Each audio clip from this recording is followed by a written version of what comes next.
उम्मीदों के दिए बुझाया नहीं करते, दूर हो मंजिल फिर भी पांव डगमगाया नहीं करते, हो दिल में जिसके जज्बा मंजिल को छूने का, वो मुश्किलों से घबराया नहीं करते, घबराया नहीं करते। नमस्कार, जय हिंद, वंदे मातरम आप सभी को। आशा करता हूं कि आप सब बहुत अच्छे होंगे। आप देख रहे हैं दीपक लक्ष्य हब चैनल, जहां बातें होती हैं लक्ष्य की। अपनी उम्मीदों को बनाए रखना, अपने कदमों को मजबूती से जमा कर रखना, बस लगातार अपनी मंजिल की ओर चलते रहिए, रास्ते आपको मिल ही जाएंगे। हमेशा याद रखना, अच्छे दिनों के लिए बुरे दिनों से लड़ना पड़ता है। मंजिल उन्हीं को मिलती है जिनके सपनों में जान होती है। पंख से कुछ नहीं होता, हौसलों से उड़ान होती है। खुद को व्यस्त नहीं, व्यवस्थित कीजिए, सफलता का यही पहला मंत्र है। अपने रास्ते खुद चलिए, क्योंकि आपको आपसे बेहतर और कोई नहीं जानता है। जो अपनी शर्तों पर जीते हैं वो दुनिया में सब कुछ कर सकते हैं। अगर तुम हार से घृणा नहीं, प्रेरणा लोगे तो सफलता एक दिन तुमको जरूर चुनेगी। यूं ही नहीं मिलती मंजिल, एक जुनून सा दिल में जगाना पड़ता है। हर बड़ी उपलब्धि एक छोटे से कदम से शुरू होती है, बस उसे उठाने का साहस होना चाहिए। जो सच्ची मेहनत से पड़ता है वही सफलता की सीढ़ी सबसे पहले चढ़ता है। फोकस ऐसा रखो कि आपके और आपके सपनों के बीच कोई आ न सके। आइए जुड़िए हमारे चैनल से। नए हो तो सब्सक्राइब कर बेल आइकन दबाइए, ताकि आने वाली कक्षाएं सुगमता से आपको मिलती रहें। कक्षा को सभी लोग लाइक कमेंट कर शेयर कर दीजिए और पूरा देखिएगा। आज का पहला प्रश्न आपके सामने है। क्या है? काव्यांश दिया गया है और पूछा जा रहा है कि कवि इन काव्य पंक्तियों में क्या कहना चाहता है। पानी पय पार घन आनंद उकति उक्षी, पानी पय पार घन आनंद उकति उक्षी, जतन जुगति जोन कौन पै न पति है, जतन जुगति जोन कौन पै न पति है। उक्त काव्यांश में कवि क्या कहना चाहता है? नायिका का सौंदर्य वर्णन असंभव नहीं है। नायिका के सौंदर्य से अच्छी कवि की उक्ति है। नायिका के सौंदर्य की तुलना में मेरी उक्ति निकृष्ट है। नायिका का सौंदर्य और कवि की उक्ति दोनों अक्षय हैं। तो इन काव्य पंक्तियों में जो है कवि क्या कहना चाहता है कि नायिका के सौंदर्य की तुलना में मेरी उक्ति कैसी है? निकृष्ट है। निकृष्ट अर्थात निम्न कोटि की।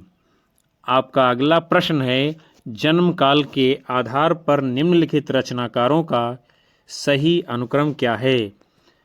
भूषण, चिंतामणि केशवदास सेनापति, सेनापति भूषण केशवदास चिंतामणि, केशवदास सेनापति चिंतामणि भूषण, सेनापति केशवदास भूषण चिंतामणि। तो जन्म काल के आधार पर जो इन रचनाकारों का सही क्रम है वो है आपका विकल्प सी, यानी पहले केशवदास आएंगे, फिर सेनापति आएंगे, फिर चिंतामणि, फिर उसके बाद में भूषण कवि जी आएंगे। इन लोगों का जीवन काल हम देखते हैं, जैसे कि केशवदास का 1555 से 1617 ईस्वी है, सेनापति का 1589 से 1688 ईस्वी है, चिंतामणि का 1609 से 1685 ईस्वी है, और भूषण कवि का 1613 से 1715 ईस्वी माना गया है। आपका अगला प्रश्न है, रचना काल के अनुसार निम्न कवियों का सही अनुक्रम क्या होगा? वो जो है आपको बताना है। कौन कौन सा है?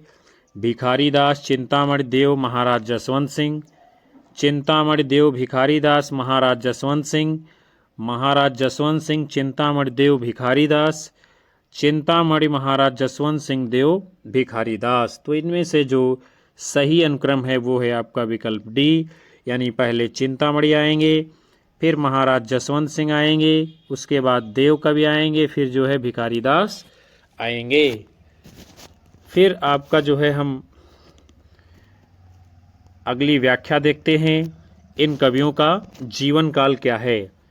चिंतामणि 1609 से 1685 ईस्वी, महाराज जसवंत सिंह 1626 से 1688 ईस्वी, देवकवि 1673 से 1767 ईस्वी, भिखारी दास 1728 ईस्वी से 1750 ईस्वी तक जो है इनका जीवन काल माना गया है। आपका अगला प्रश्न है, निम्नलिखित काव्य कृतियों में से कौन सी काव्य कृति प्रबंध काव्य नहीं है। चंडी चरित्र, रामचरित, सुजान चरित, सुजानहित प्रबंध। तो इनमें से जो प्रबंध काव्य नहीं है रचना, उसका नाम क्या है। सुजानहित प्रबंध। फिर जो है हम कुछ काव्य ग्रंथ, काव्यकार और उनकी विधा को देखते हैं। जैसे कि चंडी चरित्र गुरु गोविंद सिंह की रचना है और यह क्या है, एक प्रबंध काव्य है। सुजान चरित सूदन कवि की रचना है, ये भी क्या है, प्रबंध काव्य है। रामचरित सूरत मिश्र की रचना है, ये भी एक प्रबंध काव्य है। और सुजान हित प्रबंध घनानंद की रचना है, ये क्या है, एक काव्य संग्रह है, काव्य ग्रंथ माना गया है। आपका अगला प्रश्न है, गीत संग्रह के रचनाकार कौन हैं। सूरत मिश्र, रसनिधि, रसिक गोविंद, श्रीपति। तो गीत संग्रह रचना किसकी है, रसनिधि कवि की। रसनिधि जी की अन्य रचनाएं कौन कौन सी हैं। रतन हजारा, विष्णुपद कीर्तन, कवित्त, बारहमासा, रसनिधि, सागर, हिंडोला, अरिल इत्यादि। रसिक गोविंद जी की रचनाएं कौन कौन सी हैं। रसिक गोविंद आनंद घन, पिंगल, रसिक गोविंद युगल रस माधुरी, समय प्रबंध, लक्ष्मण चंद्रिका, अष्टदेश भाषा। सूरत मिश्र जी की रचनाएं हैं अलंकार माला, रस रत्न माला, रस सरस, रसग्राहक चंद्रिका, नक्षिक, काव्य सिद्धांत, रस रत्नाकर, भक्ति विनोद, श्रृंगार सागर इत्यादि। श्रीपति जी की रचनाएं कौन कौन सी हैं। काव्य सरोज, अलंकार गंगा, कवि कल्पद्रुम आदि जो है इनकी प्रमुख रचनाएं हैं। आपका अगला प्रश्न है, शकुंतला नाटक किसकी रचना है। तो आपके हैं जसवंत सिंह और रामकवि, नेवाज, नागरी दास। तो शकुंतला नाटक किसकी रचना है, नेवाज कवि की। और इसको जो है इन्होंने ब्रज भाषा में लिखा था और इसका समय कब है, 1680 ईस्वी। और शकुंतला नाटक वास्तव में नाटक न होकर क्या है, एक प्रकार का काव्य ग्रंथ है। इसमें उत्तम छंद की रचना है तथा भावों का मार्मिक चित्रण मिलता है। मिश्र बंधुओं ने इनकी भाषा की बड़ी प्रशंसा की है। संयोग श्रृंगार का इन्होंने विशेष वर्णन किया है। इनकी रचना शैली जो है रीत स्वच्छंद काव्य शैली यानी ठाकुर कवि के समान है। और नेवाज ने सहज ढंग से प्रेम व्यापार का वर्णन किया है। आपका अगला प्रश्न है, कालक्रम की दृष्टि से निम्नलिखित काव्य कृतियों का सही अनुक्रम क्या है। अंगदर्पण, विरहवारीश, व्यंगार्थ कौमुदी, मधुर प्रिया। व्यंगार्थ कौमुदी, अंगदर्पण, मधुर प्रिया, विरहवारीश। विरहवारीश, मधुर प्रिया, अंगदर्पण, व्यंगार्थ कौमुदी, मधुर प्रिया, अंगदर्पण, व्यंगार्थ कौमुदी, विरह वारीश। तो काल क्रम की दृष्टि से इनमें जो सही क्रम है वो है आपका विकल्प ए, अंगदर्पण, विरहवारीश, व्यंगार्थ कौमुदी, मधुर प्रिया आदि। आगे बढ़ते हैं, इनका प्रकाशन काल हम देखते हैं। अंगदर्पण 1737 ईस्वी में रसलीन ने लिखा है। विरहवारीश बोधा की रचना है। व्यंगार्थ कौमुदी 1825 ईस्वी में प्रताप शाही जी ने लिखा है। मधुर प्रिया पजनेश कवि की रचना है। आपका अगला प्रश्न है, वृंद सतसई की विषय वस्तु क्या है। नायिका भेद, श्रृंगार, नीति, भक्ति। तो वृंद सतसई जो है ये वृंद कवि की रचना है और इसकी जो मुख्य विषय वस्तु है वो है, इसमें नीति परक जो है बातें कही गई हैं, जिसमें नीति से संबंधित 700 दोहे हैं। कितने दोहे हैं? 700। इसीलिए जो है इसको वृंद सतसई कहा जाता है। फिर जो है आपका अगला प्रश्न है, इन कवियों में सही कालक्रम का निर्देश कीजिए, यानी सही जो है क्रम से इसको आपको लगाना है। चिंतामणि केशवदास, मतिराम पद्माकर, मतिराम पद्माकर, चिंतामणि केशवदास, पद्माकर केशवदास, मतिराम चिंतामणि, केशवदास चिंतामणि, पद्माकर मतिराम। तो इसमें क्या है विद्यार्थियों, कोई भी जो विकल्प है सही कालक्रम में नहीं लगा है और इनके जो है हम रचना काल को देख लेते हैं। केशवदास 1555 से 1617 ईस्वी, चिंतामणि 1609 से 1685 ईस्वी, मतिराम 1617 से 1701 ईस्वी, पद्माकर 1753 से 1833 ईस्वी। और जो है इस प्रश्न में कोई भी विकल्प आपका सही उत्तर नहीं है। आपका अगला प्रश्न है, निम्नलिखित ग्रंथों को उनके आलोचकों के साथ में क्या करना है, आपको सुमेलित करना है। इसको जो है हम थोड़ा ऊपर बढ़ा लेंगे ताकि जो है आपको सारे कूट सही से दिखने चाहिए। तो जो बिहारी सतसई आप देख रहे हैं, ये रचना किसकी है? बिहारी सतसई ये है आपके पदम सिंह शर्मा जी की। फिर जो है देव और बिहारी, ये रचना किसकी है? कृष्ण बिहारी मिश्र की। और बिहारी रचना किसकी है? विश्वनाथ प्रसाद मिश्र की। बिहारी और देव किसने लिखा है? लाला भगवान दीन जी ने। इस प्रकार जो है आपका सही उत्तर ए कोड माना जाएगा। और आपका अगला प्रश्न है, इनमें से कौन रीतिबद्ध कवि नहीं है? मतिराम, केशवदास, घनानंद, चिंतामणि।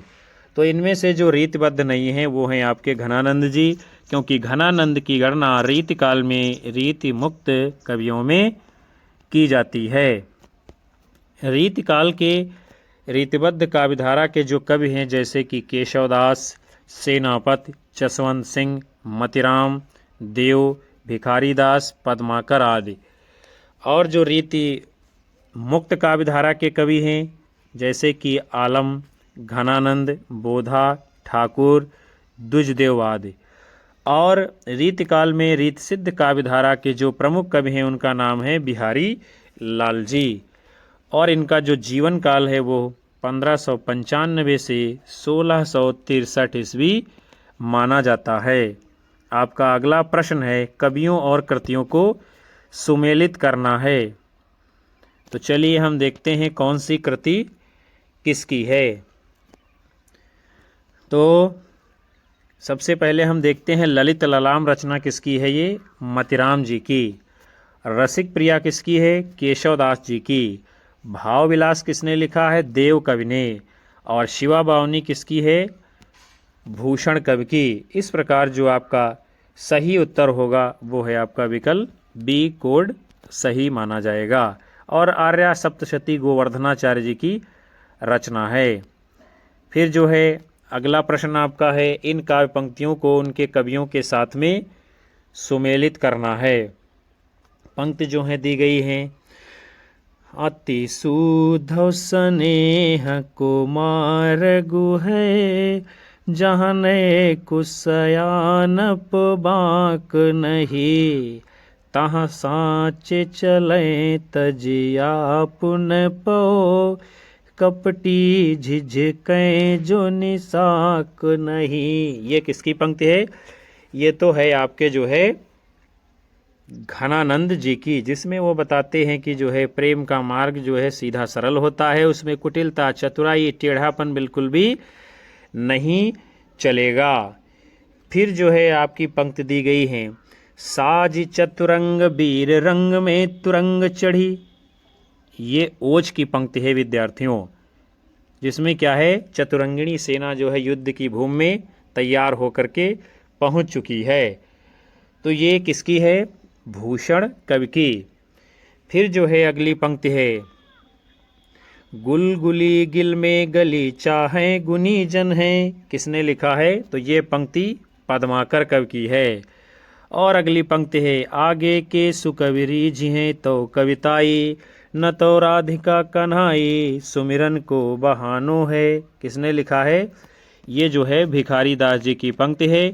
इस प्रकार जो इसका कूट सही होगा वो आपका विकल्प डी सही उत्तर माना जाएगा। आपका अगला प्रश्न है, इनमें से किस कवि ने लक्षण ग्रंथ नहीं लिखा है? देव, पद्माकर, भूषण, बिहारी। तो इनमें से बिहारी जो है रीत सिद्ध काव्यधारा के अंतर्गत आते हैं और इन्होंने क्या है, लक्षण ग्रंथों की परंपरा का अनुकरण नहीं किया है। परंतु होता क्या है, काव्य में इन्होंने इसका प्रत्यक्ष प्रयोग जो है नहीं किया है। फिर भी थोड़ी बहुत बातें जो है इधर उधर से घूम फिर करके इस प्रकार की आ जाती हैं। और रीत सिद्ध काव्यधारा में आते हैं कौन? बिहारी जी। काव्य के लक्षण दोहा, सवैया, कवित्व इत्यादि छंदों और रस, अलंकार आदि सिद्धांतों के रूप में कवि आचार्यों द्वारा निरूपण ही लक्षण ग्रंथ कहलाता है। इनकी रचना लक्षण और जो है उदाहरण से युक्त होती है। इन्हें रीतिबद्ध या फिर आचार्य कवि कहा जाता है। रीतिबद्ध काव्यधारा में कविदेव, पद्माकर, भूषण इत्यादि जो है प्रमुखता से गिने जाते हैं। अगला आपका प्रश्न है, निम्नलिखित में से कौन आचार्य कवि नहीं है? केशवदास, भिखारी दास, चिंतामणि, ब्रजवासी दास। तो इनमें से जो ब्रजवासी दास हैं यह आचार्य कवियों की श्रेणी में नहीं आते हैं। ब्रजवासी दास रीतिकाल के अन्य कवियों की श्रेणी यानी प्रबंधकार के रूप में गिने जाते हैं। ब्रजविलास 1770 ईस्वी इनकी प्रबंध रचना है। इसमें सूर सागर के कथाक्रम में कृष्ण के जीवन का चित्रण किया गया है। केशवदास का जीवन काल है 1555 से 1617 ईस्वी। भिखारी दास का जीवन काल तथा चिंतामणि का 1609 से 1685 ईस्वी है। और ये सब जो है रीतिकाल के आचार्य कवियों में गिने जाते हैं। कौन? भिखारी दास, चिंतामणि और केशवदास जी।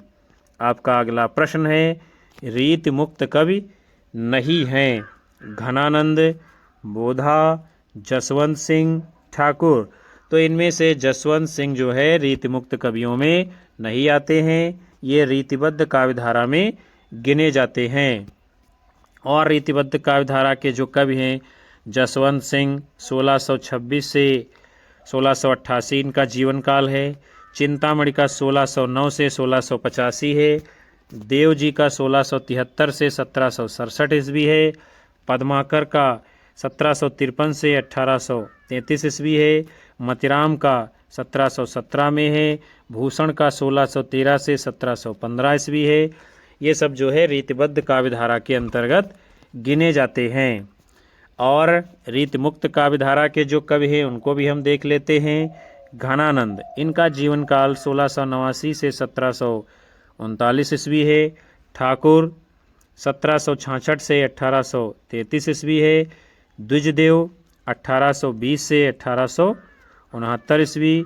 शेख आलम और बोधा ये सभी लोग जो है रीत मुक्त काव्यधारा में आते हैं। और रीत सिद्ध काव्यधारा के कवियों में बिहारी का नाम प्रमुखता से आता है। इनका जीवन काल 1595 से 1663 ईस्वी माना गया है। फिर आपका प्रश्न है, अमीय हलाहल मद भरे श्वेत श्याम रतनार, जियत मरत झुकी झुकी परत जेहि चितवत एक बार। किसकी पंक्तियां हैं? बिहारी, रसलीन, केशवदास, घनानंद। तो ये जो है पंक्तियां किसकी हैं? रसलीन जी की। फिर आगे पंक्ति दी गई है, सोहत ओढ़े पीत पट श्याम सलोने गात मनहु नील मणि शैल पर आतप पर्यो प्रभात। ये जो है दोहा बिहारी जी का है। अति सूधव स्नेह कुमार गुहे जहाँ नय कुशयानप बांक नहीं। किसने लिखा है? घनानंद जी ने। जदपि सुजाति सुलक्षणी सुबरन सरस सुवृत्त भूषण विनु न विराजई कविता वनितामित। यानी केशवदास जी बताते हैं जिस प्रकार आभूषणों के बिना स्त्री नहीं सुशोभित होती है, उसी प्रकार अलंकारों के बिना कविता भी शोभा नहीं पाती है। फिर आपका अगला प्रश्न है, इनमें से कौन सी रचना केशवदास जी की नहीं है? रामचंद्रिका, कविप्रिया, ललित ललाम, रसिक प्रिया। तो जो रचना केशवदास की नहीं है उसका नाम क्या है? ललित ललाम। और यह रचना किसकी है? मतिराम जी की। केशवदास जी की प्रमुख रचनाएं कौन कौन सी हैं? रसिक प्रिया 1591 ईस्वी, रामचंद्रिका 1601 ईस्वी, कविप्रिया 1601 ईस्वी, रतन बावनी 1607 ईस्वी, वीर सिंह देवचरित 1607 ईस्वी, विज्ञान गीता 1610 ईस्वी, जहांगीर जस चंद्रिका 1612 ईस्वी, नक्शिक और छंदमाला इत्यादि हैं। जबकि फूल मंजरी, लक्षण श्रृंगार, साहित्यसार, रसराज, ललित ललाम, सतसई, अलंकार पंचाशिका, वृत्त कौमुदी ये सभी रचनाएं मतिराम जी की हैं। आपका अगला प्रश्न है, निम्नलिखित में से कौन सी रचना चिंतामणि जी की है? अलंकार प्रकाश, रसराज, कविकुल कल्पतरु, काव्य निर्णय। तो चिंतामणि जी की रचना कौन है? कविकुल कल्पतरु। और रसराज किसकी है? मतिराम जी की। अलंकार प्रकाश किसकी है? भूषण मुरलीधर की। और काव्य निर्णय किसकी है? भिखारी दास जी की।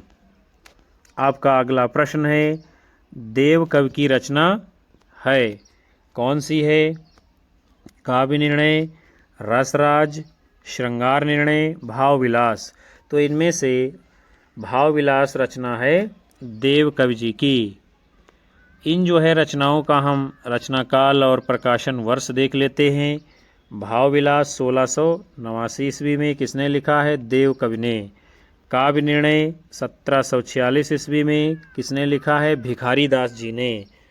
रसराज 1633 से 43 के मध्य किसने लिखा है? मतिराम जी ने। श्रृंगार निर्णय 1750 ईस्वी में किसने लिखा है? भिखारी दास जी ने। फिर आपका अगला प्रश्न है, देव कवि की रचना है कौन सी? इस प्रश्न की जो है पुनरावृत्ति होती है। हम अगला प्रश्न देखते हैं, निम्नलिखित में से कौन सा मतिराम का ग्रंथ नहीं है? रसराज, रसविलास, ललित ललाम, छंदसार। तो जो मतिराम की रचना नहीं है उसका नाम है रस विलास। और रस विलास ये रचना किसकी है? इसको जो है चिंतामणि और देव कवि यानी दोनों ने जो है इस नाम से रचना की है। और रस विलास, छंद विचार पिंगल, श्रृंगार मंजरी, कविकुल कल्पतरु, कृष्ण चरित, काव्य विवेक, काव्य प्रकाश, कवित्व विचार आदि जो है चिंतामणि जी की रचनाएं हैं। और चिंतामणि का जो जीवन काल है वो 1609 से 1685 ईस्वी माना जाता है। फूल मंजरी, लक्षण श्रृंगार, साहित्यसार, रसराज, ललित ललाम, सतसई, अलंकार पंचाशिका, वृत्त कौमुदी ये सभी रचनाएं मतिराम जी की है। और मतिराम का जीवन काल 1617 से 1701 ईस्वी माना जाता है। फिर जो है आपका अगला प्रश्न है, निम्नलिखित में से कौन रीति मुक्त कवि नहीं हैं? बोधा, ठाकुर, पद्माकर, आलम। तो इनमें से जो रीति मुक्त कवि नहीं हैं वो हैं आपके पद्माकर। बोधा ठाकुर, घनानंद, दुजदेव, शेख आलम, ये सभी जो है रीतिकाल के रीतिमुक्त काव्यधारा के अंतर्गत आने वाले कवि हैं। और केशवदास, सेनापति, जसवंत सिंह, मतिराम, देव, भिखारीदास, पद्माकर, ये सभी रीतिकाल के अंतर्गत रीतिबद्ध काव्यधारा में आने वाले प्रमुख कवि हैं। जबकि बिहारी रीतिकाल में रीतसिद्ध काव्यधारा के अंतर्गत आते हैं। आपका अगला प्रश्न है, निम्नलिखित कवियों के साथ उनकी कृतियों को क्या करना है? सुमेलित करना है और उसके अनुसार आपको जो है सही उत्तर देना है। तो चलिए हम देखते हैं कौन सी किसकी रचना है। चिंतामणि जी की रचना कौन सी है वो आपको बताना है। मतिराम की रचना कौन सी है, भूषण की कौन सी है और बोधा की कौन सी है। तो जो आप देख रहे हैं रचना कविकुल कल्पतरु, तो ये रचना किसकी है? कविकुल कल्पतरु, इसको लिखा है चिंतामणि जी ने। और व्रत कौमुदी किसकी है? मतिराम जी की। फिर छत्रसाल दशक रचना किसकी है? भूषण जी की। और विरह वारिस किसकी रचना है? ये बोधा कवि की। इस प्रकार जो आपका सही कूट होगा वो कौन सा माना जाएगा? विकल्प बी जो है आपका सही उत्तर है। आगे बढ़ते हैं हम। काव्य मंजरी पदुमदास जी की रचना है। निम्नलिखित कवियों का सही क्रम क्या है? चलिए देखते हैं इसमें सही क्रम क्या है। पद्माकर, बिहारी, चिंतामणि, केशवदास, बिहारी, पद्माकर, केशवदास, चिंतामणि, चिंतामणि, केशवदास, बिहारी, पद्माकर, केशवदास, चिंतामणि, बिहारी, पद्माकर। तो इनमें जो सही क्रम है वो है आपका विकल्प डी, केशवदास, चिंतामणि, बिहारी, पद्माकर। केशवदास का जीवन काल 1555 से 1617 ईस्वी है। चिंतामणि का जीवन काल 1609 से 1685 ईस्वी है। बिहारी का 1595 से 1663 ईस्वी है। और पद्माकर का 1753 से 1833 ईस्वी माना गया है। आपका अगला प्रश्न है, प्रताप शाही की रचना नहीं है। काव्य विलास है, व्यंगार्थ कौमुदी है, श्रृंगार मंजरी है, नवरस तरंग, ये रचना जो है प्रताप शाही जी की नहीं है। फिर ये रचना किसकी है? बेनी प्रवीण जी की। बेनी प्रवीण जी की अन्य रचनाएं कौन कौन सी हैं?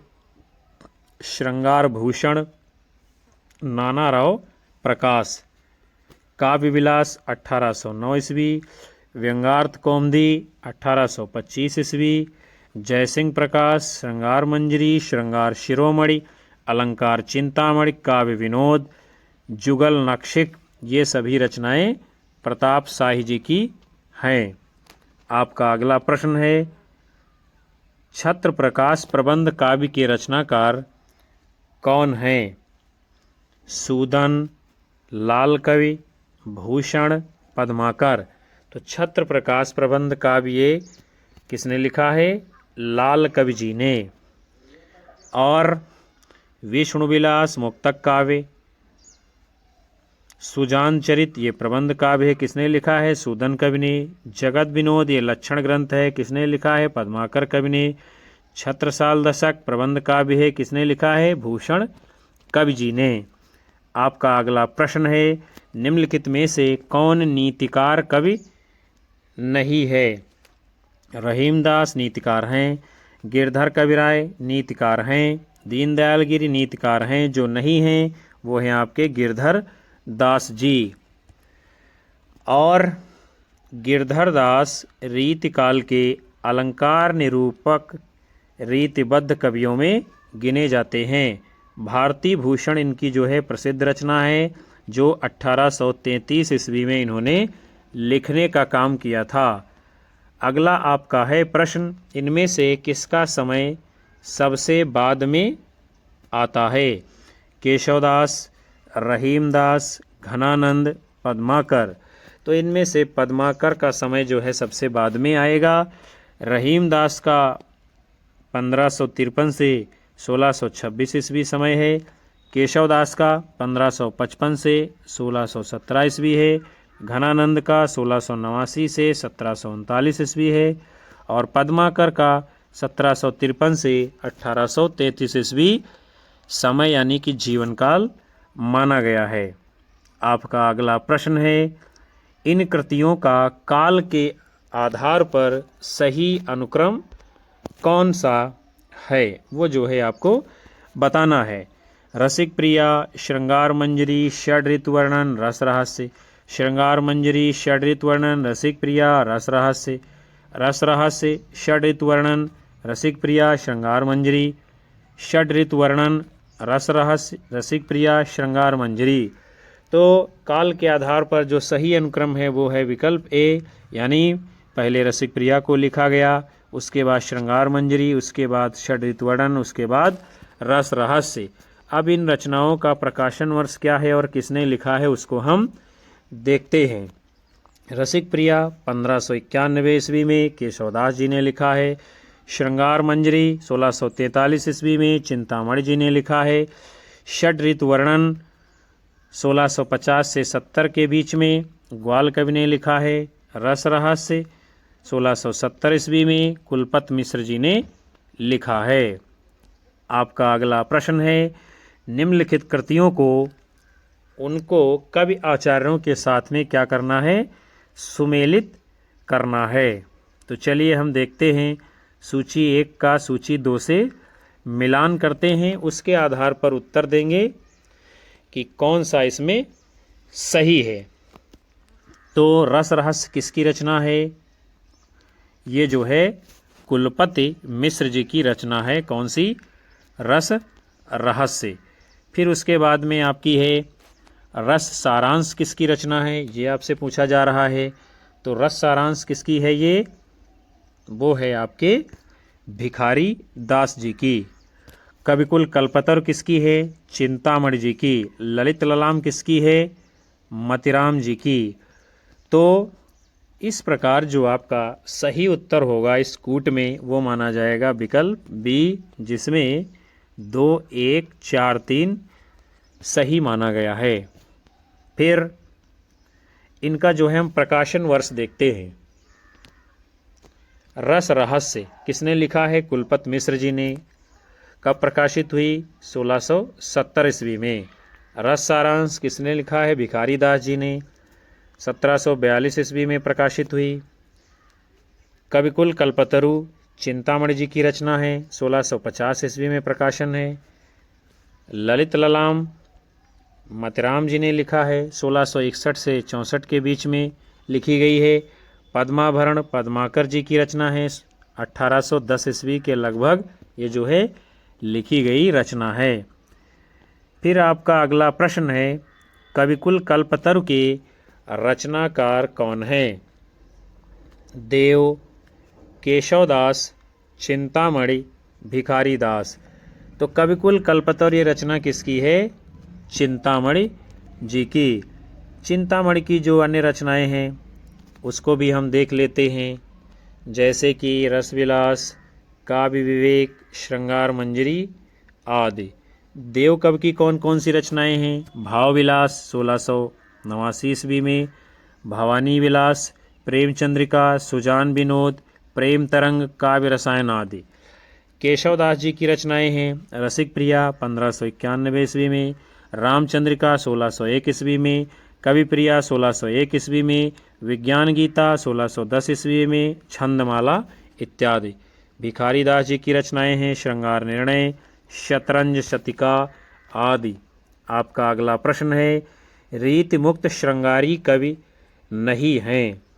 कौन नहीं है, सेनापति, द्विजदेव, आलम, ठाकुर। तो इनमें से जो रीत मुक्त श्रृंगारी कवि नहीं है उनका नाम है सेनापति। और सेनापति रीति काल के रीतिबद्ध कवियों में गिने जाते हैं। द्विजदेव, ठाकुर, आलम, बोधा, घनानंद, ये लोग जो है रीति काल में रीति मुक्त श्रृंगारिक कवि कहे जाते हैं। आपका अगला प्रश्न है, नीति कवि दीनदयाल गिर की रचना नहीं है। अनुराग बाग, वैराग्य दिनेश, विश्वनाथ नवरत्न, छत्र प्रकाश। तो नीति कवि दीनदयाल गिर की जो रचना नहीं है वो है छत्र प्रकाश। और दीनदयाल गिर की जो प्रमुख रचनाएं हैं जैसे कि अन्योक्ति कल्पद्रुम, अनुराग बाग, वैराग्य दिनेश, विश्वनाथ नवरत्न, दृष्टांत तरंगिणी, जबकि छत्र प्रकाश, विष्णु विलास ये जो है लाल कवि की रचनाएं हैं।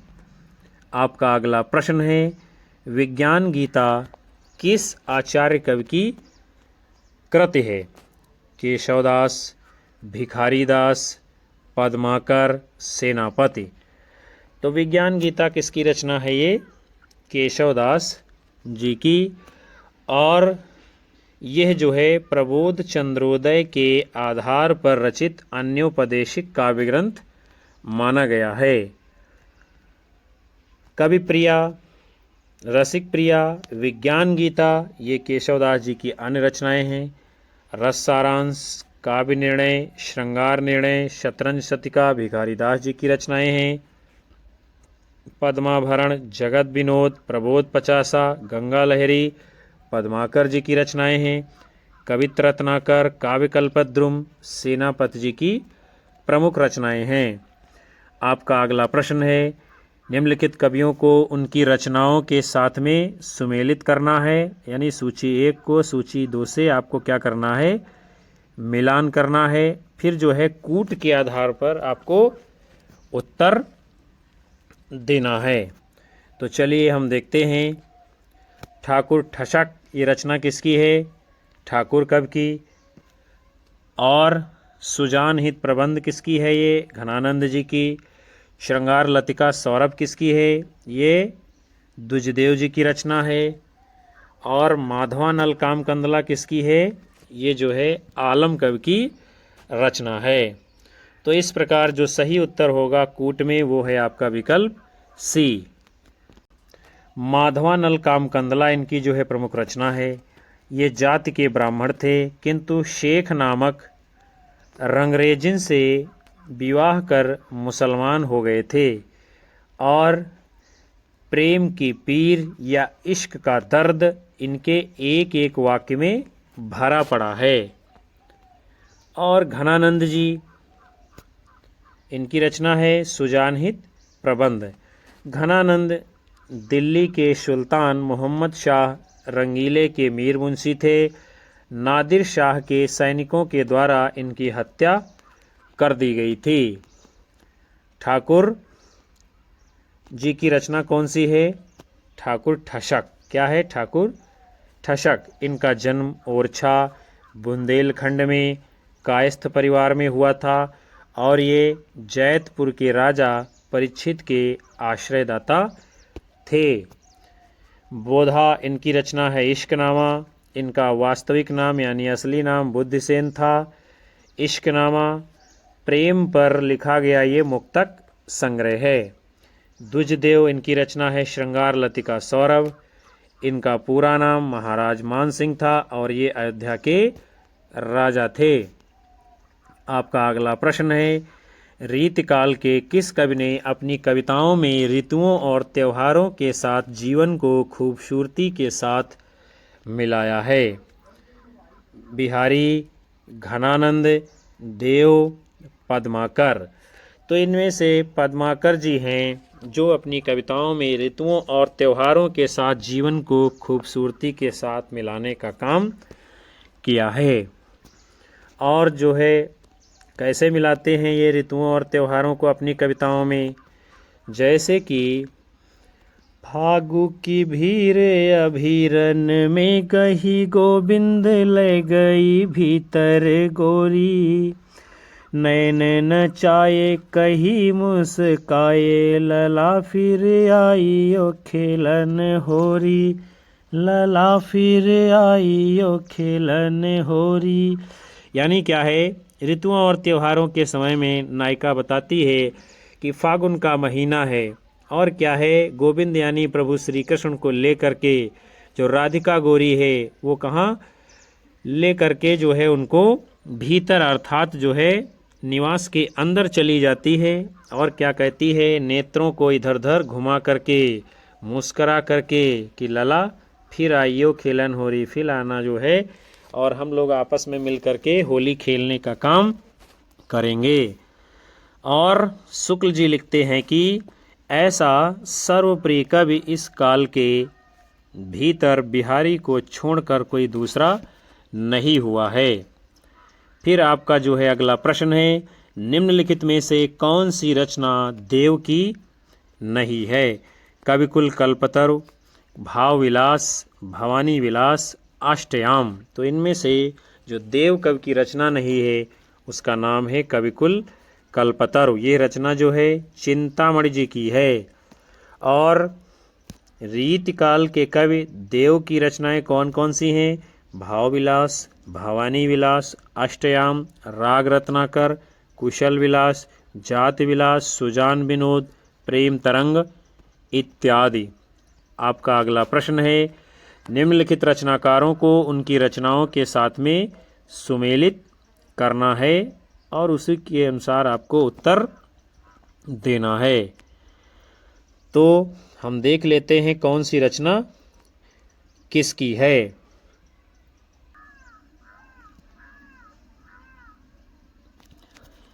इस प्रश्न में विद्यार्थियों जो है कोई भी कूट सही नहीं है। इसमें जो रचना जिस कवि की है उसको हम देख लेते हैं। जैसे कि रस सारांश किसकी है? भिखारी दास जी की रचना है। इश्कलता किसने लिखा है? घनानंद जी ने। राग रत्नाकर किसने लिखा है? सूरत मिश्र जी ने। रसराज किसकी है? मतिराम कवि की। अलंकार प्रकाश रचना किसकी है? भूषण कवि की। आपका अगला प्रश्न है, ललित ललाम किसका ग्रंथ है? जसवंत सिंह, भूषण, पद्माकर, मतिराम। तो ललित ललाम ये रचना किसकी है? मतिराम जी की। और ये क्या है? एक प्रकार का अलंकार ग्रंथ माना गया है। कब लिखा गया है? 1664 ईस्वी में। किसने लिखा है? मतिराम जी ने। प्रबोध चंद्रोदय रचना किसकी है? जसवंत सिंह की। शिवराज भूषण किसने लिखा है? 1673 ईस्वी में भूषण कवि ने। पद्माभरण रचना किसकी है? पद्माकर कवि की। आपका अगला प्रश्न है, निम्नलिखित रचनाकारों को उनकी रचनाओं के साथ में आपको क्या करना है? सुमेलित करना है और उसी के अनुसार जो है आपको उत्तर देना है। तो चलिए हम देख लेते हैं सूची 1 और सूची 2 में कौन सी रचना किसकी है। तो इनमें से जो काव्य प्रकाश है इसको किसने लिखा है? चिंतामणि जी ने। और मतिराम की रचना कौन सी है? रसराज। और भूषण कवि की रचना कौन सी है? शिवा बावनी। और रसलीन की रचना कौन सी है? अंग दर्पण। इस प्रकार जो आपका सही उत्तर होगा वो है विकल्प डी। आगे बढ़ते हैं। अगला आपका प्रश्न है, भिखारी दास ने काव्य निर्णय में किसका विवेचन किया है? यानी काव्य निर्णय जो भिखारी दास का ग्रंथ है उसका मुख्य विषय क्या है, यह आपसे इस प्रश्न में पूछा जा रहा है। सर्वांग विवेचन, छंद विवेचन, अलंकार विवेचन, काव्य भेद। तो भिखारी दास की रचना काव्य निर्णय में रीतिकाल के यानी काव्य शास्त्र के सभी अंगों का विवेचन किया गया है, इसीलिए इसको सर्वांग विवेचन का ग्रंथ माना गया है। भिखारी दास जी की जो अन्य कृतियां हैं, नामकोश 1737 ईस्वी में लिखा है, रस सारांश 1742 ईस्वी में, छंद आरणो पिंगल 1742 ईस्वी में, काव्य निर्णय 1746 ईस्वी में, श्रृंगार निर्णय 1750 ईस्वी में, विष्णु पुराण भाषा शतरंज शतिका, अमर कोश आदि, ये सभी जो है भिखारी दास जी की प्रमुख रचनाएं मानी गई हैं। आज का सत्र हम विद्यार्थियों यहीं पर समाप्त करते हैं। मैं उम्मीद करता हूँ कि ये प्रश्न और आज की कक्षा आपको पसंद आएगी, आपकी आने वाली परीक्षाओं में काम आएगी। आपसे निवेदन है, कक्षा को लाइक करें, कमेंट करें, अपने दोस्तों में ज़्यादा से ज़्यादा शेयर करिए और हमारे चैनल से तमाम सारे लोगों को लगातार जोड़ते रहिए, जो हमारे लिए मनोबल बनता है आपके बीच में अगली कक्षा लगातार पहुंचाने का। आपको मिलेंगे हम पुनः, तब तक के लिए नमस्कार, जय हिंद, वंदे मातरम, सभी को बाय बाय।